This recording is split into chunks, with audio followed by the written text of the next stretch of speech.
Windsor Arena boxes. Okay. What could these two men be searching for in the attic of a neglected arena? What are these? Those are just things we put in the dressing room. They're searching for the remnants of the 1963 Allen Cup champion Windsor Bulldogs. This is it? That's all that's left. Wow. There's a trophy. Yeah, I moved it for late. Yeah. City of Windsor to the Windsor Bulldogs. 1962-63. But before we start here, we need to go back to the 1920s, where this story begins. Back in the 1920s, the city of Windsor's footprint was changing, most notably with the building of the Ambassador Bridge. Around the same time, the Border Cities Arena was built downtown on the corner of Wyandotte and McDougall. When it was completed in 1925, it was hailed as one of the best arenas in Ontario. Skip ahead to 1946. Two local businessmen and avid sportsmen, Bill and Les Butcher, bought the arena. In 1961, Bill Butcher said his health didn't allow him the time to devote to an arena, so the Butchers sold it to a group of 6 men, including this man, local real estate agent and hockey standout, Lou Bendo. My name's Lou Bendo, and I was the captain of the Windsor Bulldogs for 7 years. Came here in 1956, and I retired in 1963 after we won the Allen Cup. But I was the president of the Windsor Arena and co-owner at the time, and that's the only way I made the hockey team. I owned it. In 1961, Bill Butcher came to Bendo and asked him to list his arena for sale. Months went by with no serious inquiries, so Butcher came to Bendo with an interesting proposition. He said to me, look, Lou, he said, why don't you get a couple of guys together? He said, you guys buy the arena. I said, are you kidding, Bill? I said, I don't have that kind of money. He says, form a consortium, a group of guys, and he says, I'll hold the mortgage on it. And we bought the arena. 6 of us got together and bought the arena. With the ownership now in the hands of Bendo and his associates, it was time for the season to begin. With a talent-rich roster, Bendo wasn't the only standout on the team. My name is Jack Costello, and I was a right winger playing on the line with Louis Bendo and Rio Cheverfis in the 1963 season. My name is Jerry Serviss, and I played 2 positions. I started out as a defenseman, and in the last part of my career, I ended up at center ice. But before these guys could hit that ice, they needed to name their next head coach. Many people had turned down the job, including Hall of Famer Ted Lindsay. In October 1962, Stanley Cup champion Harry Watson got the job. Harry Watson was a terrific coach. He knew how to handle his players. He'd played for the Toronto Maple Leafs, so he was a hell of a hockey player. You know, a lot of guys had been on championship teams, and he basically looked after them, make sure that that everybody was happy. And as a coach, he was just a very quiet man.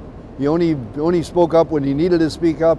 He knew the guys he was coaching. He knew they all had a lot of talent. Although he knew what he was doing, he knew the players to play and when to play them. He was a very good coach. I liked Harry Watson very, very much. During the 63 regular season, the Bulldogs ran into very little resistance from opposing teams, including a touring Russian national team. Spotkanie z reprezentacją Związku Radzieckiego w ciemnych swetrach. Oh, that was a hell of a game. And the truth is, that game we played our best. Znakomity w ataku, zwłaszcza Eugeniusz Majorow, raz po raz celne strzały. It was a great game. We beat them 9-2, I think it was. And Harry had set it up where we were playing a different system against them, and we dominated that game.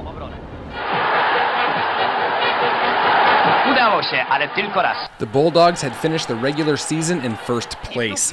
Coach Harry Watson's expectation of making the playoffs had held strong. Now, standing between the Bulldogs and the Allen Cup were 5 rounds of playoff hockey, which the players described as... Oh, unbelievable. And none of the series were easy. Tough series against Chatham. We had a hell of a series against Chatham. At Woodstock, then Moncton, and then we went up north, played Rouen-Noranda. They were a young French team, and they were a pretty good hockey team. And then on to Winnipeg. But we had a strong team. This team could have played in the American Hockey League. Now through to the championship round, the Bulldogs were now champions of the East and ready to take on the best in the West, Winnipeg Maroons. Every game was with Winnipeg, it was very, very close. When Winnipeg came in here, everybody talking about Winnipeg was going to come in and blow us out. They didn't realize the talent we had here. So I think it was probably 1 or 2 goals, no more than that, separating the score at any time. I guess the closeness of every game and therefore the importance of every shift. Every period was, really close. You can check the scores on those games. There was no planes then. Nowadays, then we had to play 7 games in Windsor, and the next year we'd go out west. So wherever it was Winnipeg or Regina or Moose or wherever it was, they played 7 games there. The night we won, they couldn't present the trophy. I was a captain of the club, so I was to receive the trophy. When I was being interviewed by Ted Lindsay, we had to get up on top of the Zamboni to do the interview because there were so many people around. Absolute crazy. The building was right full, and they were spilling over the boards. They were just going absolutely crazy. The city just went nuts. It was the best thing that ever happened to the city for many years. In November of 2013, the Bulldogs got together for a reunion to commemorate the 50th anniversary of the Allen Cup victory. A get-together of longtime teammates and friends just to reminisce of times past. Oh, unbelievable experience just to see them there. Well, it was wonderful, but the only problem is there's just too few of us left. What we did have is some good memories, and we told some good stories, and of course the lives tend to get bigger and bigger, but nevertheless they're more enjoyable. So it was very, very rewarding to see all those faces again.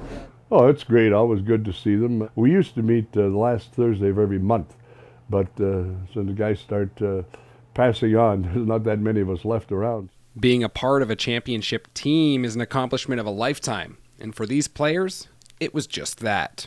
Well, you have a great deal of pride, and you still get a lot of people coming up to you in this day and talking about the memories they have of that team. Although I think we've over-milked it sometimes in the sense that we've celebrated the victory over and over and over again. But yeah, I'm very proud to be part of that team. Every night we went to a bar. I finally, after a week, I took my son and my family and them and said, we're going to Moose Jaw. We got to get out of town or I'll be an alcoholic. The memories of one of Windsor's most successful hockey teams may have faded over time, but for these men, it was a life-changing experience, being the 1963 Allen Cup champion, Windsor Bulldogs.